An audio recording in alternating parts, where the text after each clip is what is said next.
Assalamualaikum warahmatullahi wabarakatuh. Kami dari kelompok 2 akan menyampaikan makalah tentang perlindungan informasi data debitur pada layanan peer-to-peer lending berdasarkan Peraturan Menteri Komunikasi Nomor 5 Tahun 2020 yang beranggotakan Jihan Eva Agustina, Anis Yunita, Sofa Kurotun Ain, Muhammad Rizky Septiawan, Pangestian Tegar, Muhammad Hanif Anggara, Alif Firdaus, Muhammad Ilham Pratama. Latar belakang dari makalah ini yaitu seiring dengan pertumbuhan jumlah penduduk di Indonesia, tentu akan ada juga berbagai kebutuhan yang baru ikut bermunculan. Apalagi kebutuhan finansial yang semakin beragam merupakan salah satu faktornya. Maka dari itu, bank hadir menjadi salah satu sumber solusi ketika masyarakat membutuhkan suntikan dana pinjaman demi memenuhi kebutuhan ekonomisnya. Namun tidak semua kalangan masyarakat menjadikan bank sebagai salah satu solusi untuk pemenuhan kebutuhan ekonomis karena terkadang ada juga masyarakat yang untuk meminjam uang di bank karena pemberlakuan suku bunga dan kurangnya pemahaman tentang prosedur meminjam yang dianggap rumit dan limit pencairan yang lama. Di negara barat, para pengguna tertarik dengan konsep peer-to-peer lending atau pinjaman tanpa agunan karena dampak krisis finansial di tahun 2008. Pada saat itu, bank menutup penyaluran kredit baru dan memberikan suku bunga yang mendekati 0% kepada para deposan uang. Karena itu, peminjam harus mencari sumber pendanaan alternatif dan memiliki dana aktif mencari investasi dengan imbalan yang lebih tinggi. Menurut The National Digital Research Center atau NDRC, Fintech Financial Technology merupakan suatu inovasi pada sektor finansial dengan sentuhan teknologi modern yang dapat mendatangkan proses transaksi keuangan lebih praktis dan aman. Bentuk layanan dasar fintech atau financial technology antara lain startup pembayaran, pinjaman atau lending, perencanaan keuangan atau personal finance, investasi retail, pembiayaan atau crowdfunding, remittasi, riset keuangan, dan infrastruktur atau security. Pemanfaatan teknologi informasi dalam transaksi elektronik dilaksanakan dengan tujuan untuk mencerdaskan kehidupan bangsa sebagai bagian dari masyarakat informasi dunia, mengembangkan perdagangan dan perekonomian nasional dalam rangka meningkatkan kesejahteraan masyarakat, meningkatkan efektivitas dan efisiensi pelayanan publik, membuka kesempatan seluas-luasnya kepada setiap orang untuk memajukan pikiran dan kemampuan di bidang penggunaan dan pemanfaatan teknologi informasi seoptimal mungkin dan bertanggung jawab, memberikan rasa aman, keadilan, dan kepastian hukum bagi pengguna dan penyelenggara teknologi informasi. Dalam dunia fintech atau financial technology, ada dua klasifikasi pinjaman online yaitu peer-to-peer lending atau pinjaman tanpa agunan dan payday loans atau pinjaman harian yang masing-masing mempunyai standar operasional yang berbeda. Di antaranya terdapat pada pasal 4 Undang-Undang Nomor 11 Tahun 2008 tentang Informasi dan Transaksi Elektronik. Peer-to-peer lending atau pinjaman tanpa agunan banyak dimanfaatkan oleh mereka yang belum memiliki akses terhadap perbankan seperti industri kredit, tani, dan buruh lepas sehingga bisa memenuhi kesenjangan pembiayaan individu dan usaha mikro kecil menengah atau UMKM. Sedangkan payday loans atau pinjaman harian ini hanya menyajikan produk tunggal yaitu berupa pinjaman cepat untuk memenuhi kebutuhan konsumtif saja. Rumusan masalah. 1. Apa yang dimaksud peer-to-peer lending? 2. Bagaimana perlindungan data debitur pada peer-to-peer lending? 3. Bagaimana kaitan perlindungan data debitur berdasarkan Peraturan Menteri Komunikasi Nomor 5 Tahun 2020? 4. Upaya apa yang dilakukan bank dalam pertanggungjawaban terhadap kerahasiaan data nasabah yang diretas? A. Peraturan OJK Nomor 77/POJK 01/2016 Vintage Lending Peer-to-Peer Lending P2P Lending adalah layanan pinjam-meminjam uang dalam mata uang rupiah secara langsung antara kreditur atau lender atau pemberi pinjaman dan debitur atau borrower atau penerima pinjaman berbasis teknologi informasi. Peer-to-peer lending adalah penyedia jasa pinjaman yang menghubungkan debitur atau pihak peminjam secara langsung dengan pemilik dana pinjaman atau kreditur. Peer-to-peer lending adalah salah satu bentuk teknologi finansial atau financial technology atau fintech. Di Indonesia, fintech peer-to-peer lending lebih dikenal dengan pinjaman online atau pinjol. Peer-to-peer lending adalah sebuah metode pinjaman yang menghubungkan langsung individu yang membutuhkan dana pinjaman dengan orang lain yang menyediakan pinjaman tersebut. Hal ini menghilangkan peran institusi keuangan konvensional seperti bank sebagai pihak penengah.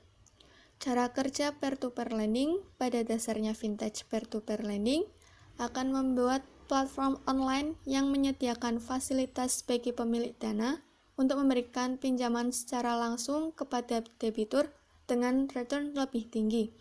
Sehingga peer-to-peer lending bisa dibilang merupakan salah satu opsi investasi bagi Anda yang berminat mendapat return lebih besar ketimbang suku bunga pasar. B. Perlindungan hukum bagi pengguna layanan produk pembiayaan fintech peer-to-peer lending, khususnya bagi pemberi pinjaman untuk meningkatkan kepercayaan masyarakat modern guna memperbaiki kebutuhan permodalan yang sulit untuk memasuki pasar dalam lembaga keuangan perbankan. Peraturan yang telah dikeluarkan tentang peer-to-peer lending sampai sekarang yaitu Peraturan Otoritas Jasa Keuangan Nomor 77-POJK.01-2016 tentang pinjam-meminjam uang berbasis teknologi informasi dan SEOJK Nomor 18-SEOJK.01-2017 tentang tata kelola dan manajemen risiko teknologi informasi pada layanan pinjam-meminjam uang berbasis teknologi informasi belum dapat menjangkau kepentingan perlindungan hukum terhadap pengguna layanan ini. Selain itu, dalam Peraturan Perlindungan Konsumen Sektor Jasa Keuangan yang diatur dalam POJK nomor 1-POJK.07-2013 belum dapat menjangkau pasar peer-to-peer lending karena belum ada aturan yang menyatakan bahwa peer-to-peer lending masuk dalam Peraturan Perlindungan Konsumen Sektor Jasa Keuangan. Kedua, perlindungan hukum data pribadi telah diatur dalam pasal 26 UU ITE. Secara khusus, perlindungan data pribadi meminjam dalam layanan pinjaman online diatur dalam POJK nomor 77-POJK.01-2016 tentang layanan pinjam-meminjam uang berbasis teknologi informasi.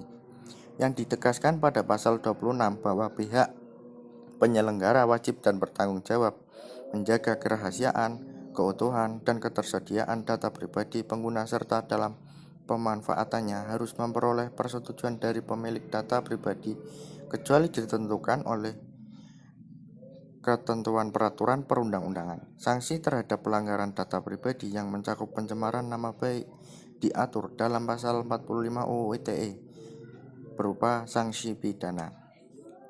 C. Peraturan Presiden Nomor 7 Tahun 2015 tentang Organisasi Kementerian Negara, Peraturan Presiden Nomor 54 Tahun 2015 tentang Kementerian Komunikasi dan Informatika atau Lembaran Negara Republik Indonesia Tahun 2015 Nomor 96, Peraturan Menteri Komunikasi dan Informatika tentang Perlindungan Data Pribadi dalam Sistem Elektronik. Pasal 1 dalam peraturan menteri ini yang dimaksud dengan 1. Data pribadi adalah data perseorangan tertentu yang disimpan, dirawat, dan dijaga kebenaran serta dilindungi kerahasiaannya. 2. Data perseorangan tertentu adalah setiap keterangan yang benar dan nyata yang melekat dan dapat diidentifikasi baik langsung maupun tidak langsung pada masing-masing individu yang memanfaatnya sesuai ketentuan peraturan perundang-undang.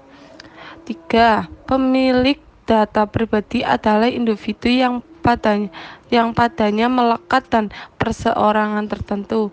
Persetujuan pemilik dan pribadi yang selanjutnya disebut persetujuan adalah pernyataan secara tertulis baik secara manual dan elektronik yang diberikan oleh pemilik data pribadi setelah mendapat penjelasan secara lengkap mengenai tindakan perolehan, pengumpulan, pengelolaan, penganalisisan, penyimpanan, penampilan, pengumuman, pengiriman, dan penyebarluasan, serta kerahasiaan atau ketidakrahasiaan data pribadi.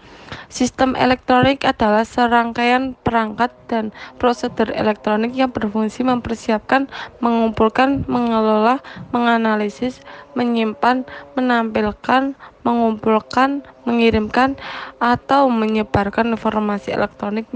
Menyelenggarakan sistem elektronik adalah setiap orang, penyelenggara negara, badan usaha, dan masyarakat yang menyediakan, mengelola, atau mengoperasikan sistem elektronik secara sendiri-sendiri maupun bersama-sama kepada pengguna sistem elektronik untuk keperluan dirinya atau keperluan pihak lain. D. Pertanggungjawaban terhadap kerahasiaan data nasabah. Rahasia bank diatur dalam pasal 40 ayat 1 Undang-Undang Perbankan, yaitu bahwa bank wajib merahasiakan keterangan mengenai nasabah, penyimpanan, dan simpanannya, kecuali dalam hal sebagaimana dimaksud pasal 41, pasal 41A, pasal 42, pasal 43, pasal 44, dan pasal 44A. Pihak-pihak yang melakukan pelanggaran pinjol ilegal susah dilacak dengan alamat kantor yang biasanya fiktif dan nama perusahaan yang bisa berganti-ganti. Akhirnya, kata Dodi, para pengacara di kantor hukumnya hanya bisa mendampingi dan memberi saran kepada korban, serta menghimbau agar masyarakat bersama-sama membuat para pinjol ilegal ini bangkrut. Caranya, pinjam uang sebanyak-banyaknya, tapi tidak usah dibayar. Mereka seperti rumput telik, rumput ilalang, dicabut 1, tumbuh 1000. Jadi caranya gimana? Jangan dicabut, karbitin itu tanahnya, kata Dodi. Ancaman tekanan kepada orang-orang terdekat bisa diantisipasi dengan mengkondisikan para kontak. Bagaimanapun cara ini mungkin akan terlalu berat bagi beberapa orang, mengingat pinjol ilegal dilaporkan menggunakan syarat-syarat yang semakin ekstrim untuk menekan korban, seperti membuat akun media sosial yang mempermalukan korban. Kemajuan teknologi juga turut serta mengalami kemajuan seperti peranan internet dalam teknologi informasi yang digunakan untuk mengembangkan industri keuangan,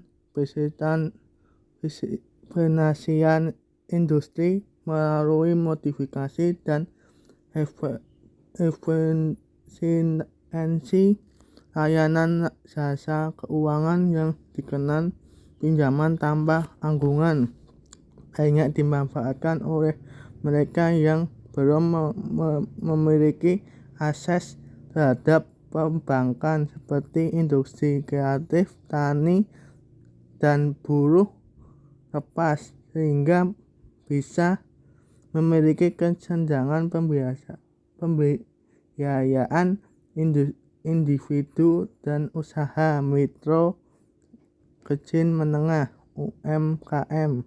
Sedangkan Paidi Reosa pinjaman harian ini hanya menyajikan produk tunggal, yaitu pinjaman cepat yang memenuhi kebutuhan konsumtif saja. Peraturan OJK nomor 77 POJK 01/2016 Lending Peer-to-Peer Lending P2P Lending adalah layanan pinjam-peminjam uang dalam mata uang rupiah secara langsung adalah debitur atau lender, pemberi pinjaman, dan debitur dan atau penerima menerima pinjaman. Berbasis teknologi informasi, persetujuan pemilik data pribadi yang selanjutnya disebut persetujuan atas